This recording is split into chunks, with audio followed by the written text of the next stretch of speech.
કેમ છો મિત્રો? તમે બધા મજામાં હશો? આજે હું તમને અમારી સોસાયટીના જે ગરબા અમે કરીએ છીએ તમને બતાવી રહ્યો છું. આ અમારું કોમન પ્લોટ છે જ્યાં અમે ગરબા તથા ગણપતિ પણ કરીએ છીએ અને તમને ગરબાની તૈયારી પણ બતાવી દઉં. તમે જોઈ શકો છો આ ગ્રાઉન્ડ એકદમ રેડી છે ગરબા માટે. આ બધું અમે જાતે કરેલું છે છોકરાઓએ. અને હમણાં વરસાદના હિસાબે થોડું ગ્રાઉન્ડમાં તમે જોઈ શકો છો કે થોડું ભીનું પણ છે અને થોડું ખાડા ખોબો છે આપણું વરસાદના હિસાબે થઈ ગયું છે. બાકી તો ગ્રાઉન્ડ કમ્પ્લીટ રેડી છે. ડીજે પણ લાગી ગયું છે અમારે ગરબામાં, તો તમે જોઈ શકો છો. તો આપણું ગરબાનું ગ્રાઉન્ડ તૈયાર છે. તો ખાલી હવે આપણે માતાજીની સ્થાપના કરવા માટે જે આપણે ગરબો લાવીએ છીએ એ ખાલી લાવીને મૂકવાનો છે. બાકી તમે જોઈ શકો છો.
તો આપણું ગ્રાઉન્ડ એકદમ ગરબા માટે એકદમ તૈયાર થઈ ગયું છે, કમ્પ્લીટ છે.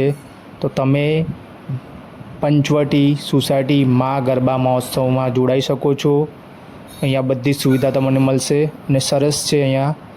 અને આનું મકસદ એ જ હતું કે આપણી સોસાયટીની છોકરીઓ ગરબા ગ્રાઉન્ડમાં કોઈ બહાર ના જાય, આના માટે જ અમે આ આયોજન કરેલું છે.